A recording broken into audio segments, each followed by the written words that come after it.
afternoon. It's a great honor to be able to be here tonight and to spend just a little bit of time honoring someone who committed 40 plus years of their life to the youth of this community and surrounding communities. And we all know who we're talking about, and that's Fred Fincham.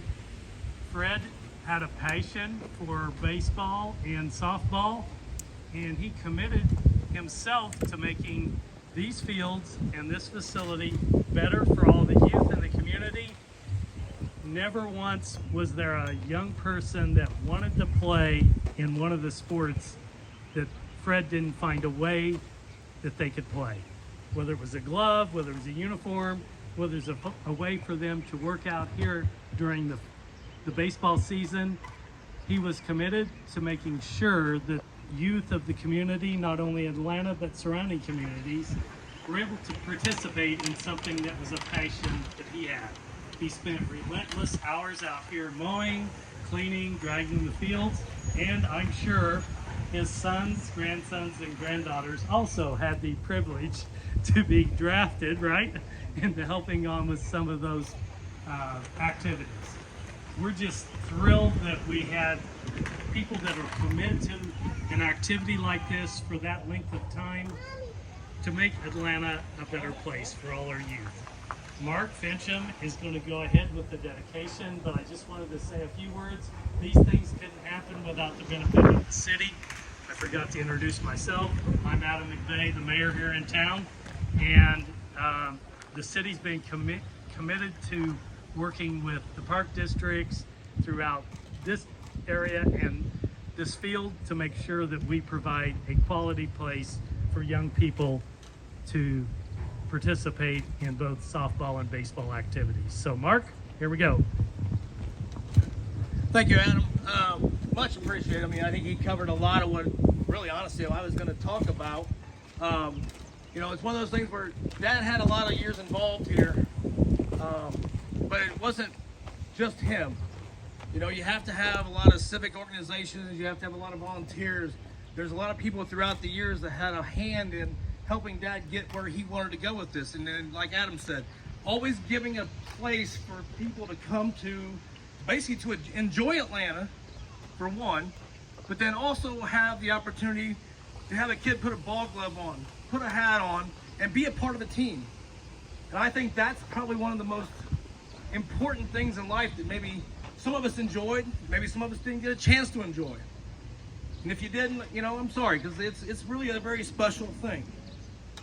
You guys all right here with uniforms on, your parents, I hope you all enjoy and understand what it means to be able to have a name of your program on the front and then the name of your family on the back, who you represent and who you are. It's so important, and that's what Dad stood for. He stood for so many things that was right in this community, right on these baseball and softball fields, and I just think that today's a day that's very deserving. I don't use that word very lightly. I coached baseball at Olympia for 30 years with Coach Ron Smith. He's in that car right there, and he's one of the most influential people besides my father. That blue car right there, and I want you to give him a hand because he's a very special man.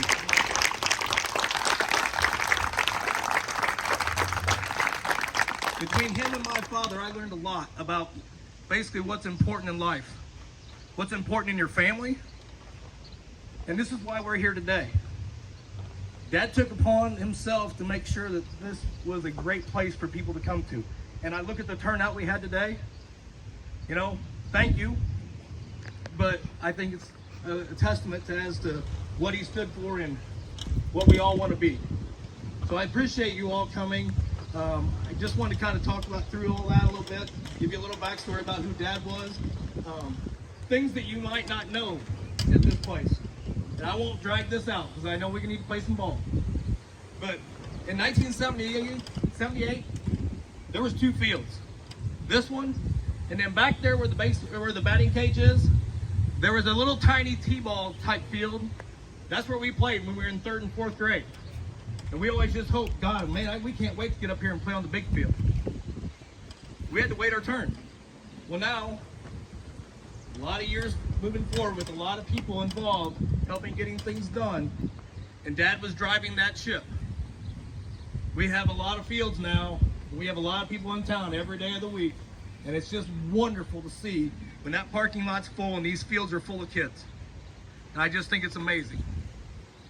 You know, we started out way back with 2 fields, and then you know, the city purchased the property over there, which gave us fields 3 and 4. We put another field, field 2 back there with T-ball.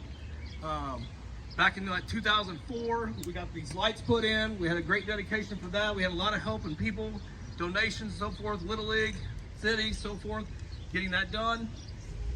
You know, there's a lot of things I could go through the whole list, but the bottom line is, Dad did things for the common good, and I think that's why our city decided that it was okay to rename this complex the Fred Fincham Sports Complex. And as a family member, and our family standing right here, I don't think we could be any more proud. Because we know, I mean, Mom used to say, if she went first, bury her out here, because then Dad would come see her more often. I mean, that's kind of how it worked. So, that being said, we do have a couple grandkids that have a couple things to say, and then I will conclude. So I think we're going to start off with my granddaughter, Brooke Fincham.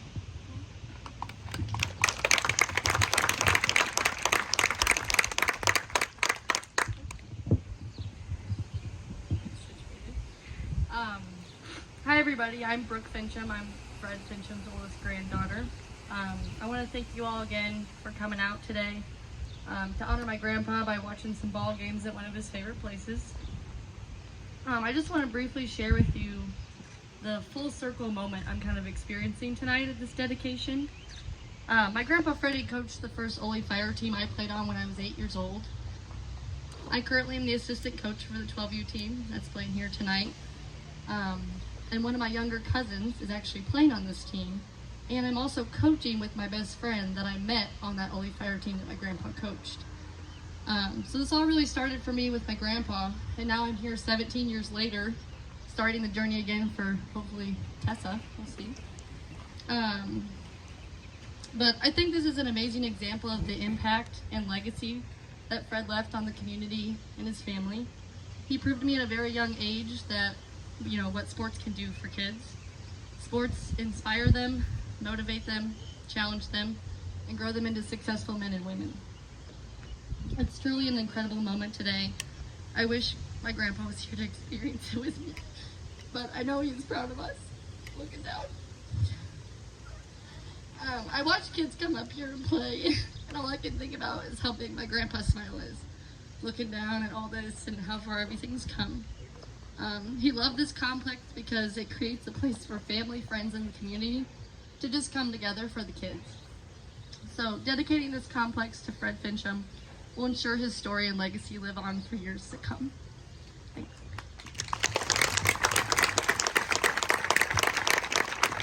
Oh, next is Nick Olson, the tallest grandkid. Hi, I'm Nick Olson, and I'm going to share a little bit about...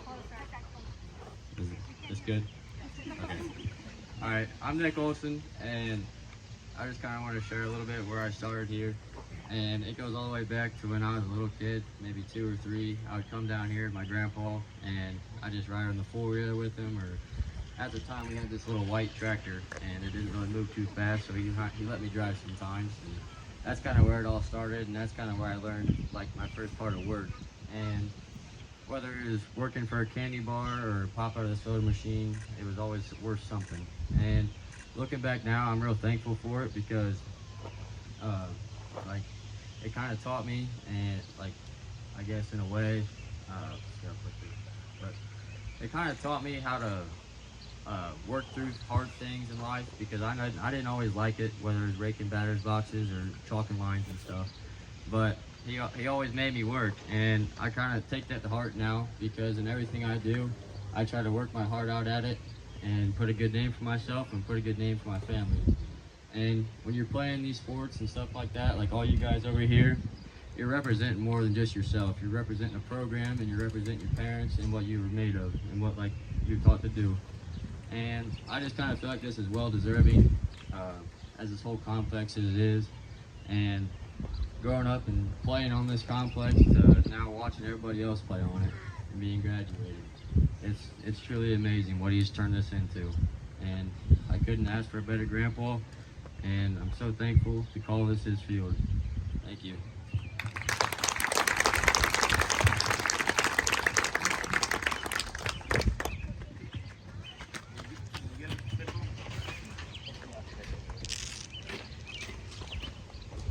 Waiting for him to get over there.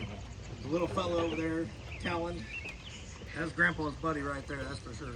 He wants to do the unveiling of the scoreboard and the sign, so wait for your dad there, buddy.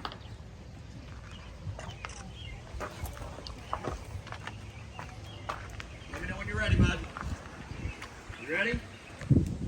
All right, go for it.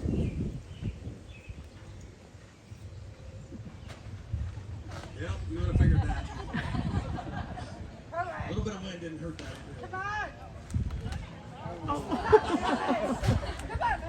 Well, pretty much that's well, Grandpa would have expected that. Nice hit. There it is. Good job, Alan. So, I appreciate everybody that showed up tonight. We won't keep you any longer. My God, if Dad thought we were holding up a ball game because of him, he'd have our heads. So, that being said, we appreciate everybody that showed up. I hope you all have an appreciation for this place as much as we do. It's very important to us as a family and what Dad stood for. And every time you show up here, I hope you remember a little bit about why it happened. So, with that being said, good luck to you guys tonight. Hey, play ball. Let's go.